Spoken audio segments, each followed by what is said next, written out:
우리가 잘한다고 생각되는 베테랑인 가슴 성형 의사는 수술을 아예 안 해요. 아예. 왜? 좋은 결과를 내지 않기 때문에. 그래서 실제적으로 쓰는 방법은 지금은 가슴 수술하는 데서 수술을 안 하면 자격이 없을 정도로 뒤처진 사람이에요. 원시인이구나. 옛날 의사구나. 이렇게 생각이 듭니다. 안녕하세요. 인스타 성형외과 대표원장 김명철입니다. 여러분 반갑습니다. 오늘의 주제는 가슴 성형을 어떻게 하면 좀 더 아름답고 촉감이 좋은 가슴이 될 것인가에 대해서 여러분들과 얘기를 나누도록 하겠습니다. 구조가 다른 건 없고요. 아시아 쪽의 여성분들은 유선 조직이나 피하 지방이라든지 여러 가지 그런 부분들에 있어서 가슴 사이즈 자체가 좀 더 작다고 생각하시면 돼요. 일반적으로 서구 여성분들은 체격 조건도 좋고 유선 발달도 좀 더 잘 되는 편이어서 우리나라가 평균 A컵이 한참 모자란 게 평균이라면은 그쪽은 A컵은 한참 넘는 수준이 평균이라고 보시면 됩니다. 아시아 쪽은 수술하러 오신 분들의 90% 이상이 A컵이 안 돼요. 그런 상태에서 가슴 수술을 하기 때문에 좀 다르다고 봐야겠죠. 이 실리콘은 스무스 실리콘이고요. 이 안에 들어있는 게 바로 타입 1 실리콘 젤입니다. 밖에는 실리콘 시트로 되어 있는 쉘이고요. 안쪽에 들어있는 게 실리콘 젤입니다. 이게 일반 젤이 아니라 코에스브 젤이라는 거죠. 끈적끈적하게 응집되어 있는 실리콘 젤인데요. 보시면 알겠지만 어떻게 돼요? 촉감이 엄청 좋죠. 거의 액체에 가까운 실리콘 젤이고요. 대신에 어떤 문제가 생겨요? 촉감은 좋은데 모양이 유지가 안 되죠. 다 찌그러집니다. 이게 타입 2 실리콘인데요. 보시면 덜 말랑말랑해요. 만져보면 실제로 좀 더 쫀득쫀득한 느낌이 들죠. 젤리에 가까운 코에스브 실리콘 젤입니다. 모양이 안 찌그러지고 유지가 되죠. 대신에 촉감에서는 덜 말랑거리는 특징을 갖고 있습니다. 이게 바로 타입 2 실리콘 젤입니다. 어떤 타입의 실리콘 젤로 만들어진 보형물을 사용하냐에 따라서 수술 후 가슴의 모양과 촉감이 상당히 달라집니다. 어느 정도 유선 조직이 있고 모양이 어느 정도 괜찮으신 분들 같은 경우는 이런 보형물들을 사용해도 괜찮아요. 촉감을 위주로 써도 괜찮고 또 모양과 촉감을 동시에 잡을 수 있는 이런 보형물을 써도 상관없는데 가슴이 거의 없다. 그러는 경우에 이런 타입 2의 보형물을 사용하면 어떻게 되겠어요? 정상적으로 수술이 잘 됐다 하더라도 모양적으로는 마음에 들지 모르겠지만 촉감에서는 엄청 불만족스러운 탱탱볼 느낌이 날 거예요. 그래서 아무리 수술 잘해도 필요 없다는 거예요. 일단 첫 번째는 보형물을 어떻게 선택하냐에 따라서 달라지는 거고요. 두 번째가 바로 어떤 플랜에, 어떤 평면에 이 보형물을 삽입시키냐에 따라서 결과가 달라집니다. 우리가 크게는 네 가지로 나눌 수 있어요. 첫 번째는 근육을 들쳐서 근육 아래로만 보형물을 넣는 거예요. 근육하로 보형물을 넣는 방법이 있죠. 그게 근육하 보형물 삽입술이고요.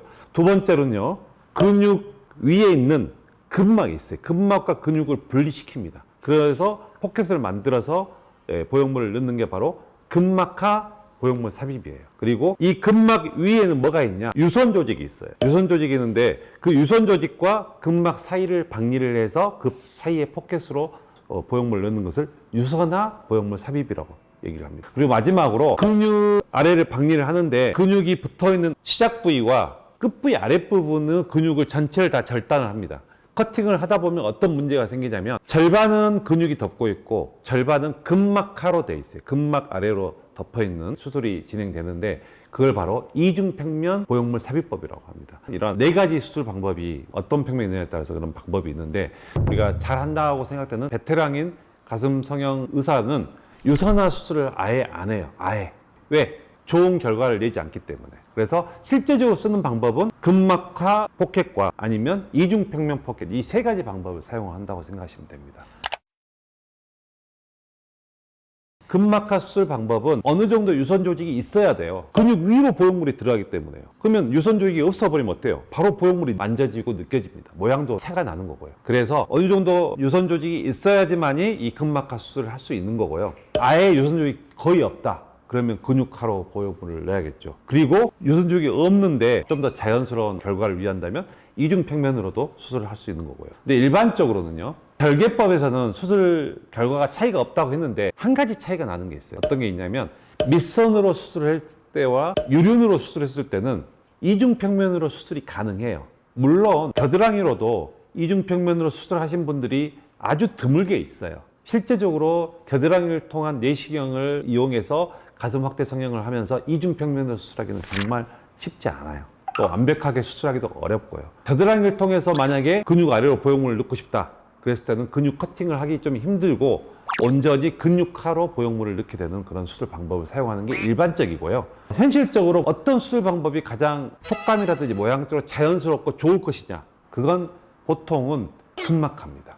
근막으로만 쌌을 때는요, 근육하고 근막 사이에 끼기 때문에 보형물이 좀 더 고정이 잘 되는 편이에요. 보형물 싸고 있는 근막이 얇잖아요. 그 위에는 유선적이라서 굉장히 말랑말랑한 조직이에요. 그렇기 때문에 피막은 엄청 얇은, 뭐 정말 종이장같이 얇은 막이 피막이기 때문에 실제적으로 커버하고 있는 조직이 대부분 말랑말랑한 조직이 커버를 해요, 보형물을. 그래서 나중에 피부가 늘어나고 나서 어느 정도 안정이 됐을 때 가장 촉감이 좋고 가장 모양이 물방울에 가깝게 처지는 형태로 예쁜 모양으로 수술 결과가 잘 나옵니다. 그게 바로 근막하 수술 방법이라고 알고 계시면 됩니다.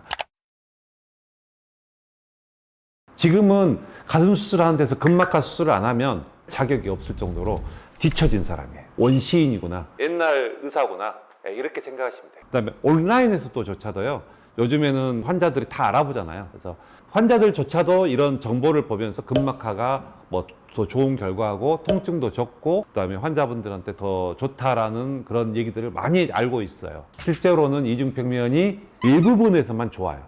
나머지는 그냥 근막하가 더 낫다고 생각하시면 돼요. 그렇게 알고 계시면 될 겁니다. 근육화로 했을 때가 가장 문제인데요. 첫 번째는 피막 구축이 가장 많이 생겨요. 그다음에 근육화로 했을 때는 촉감이 떨어지죠. 그 두꺼운 게 위를 싸고 있으니까 당연히 촉감이 떨어질 수밖에 없죠.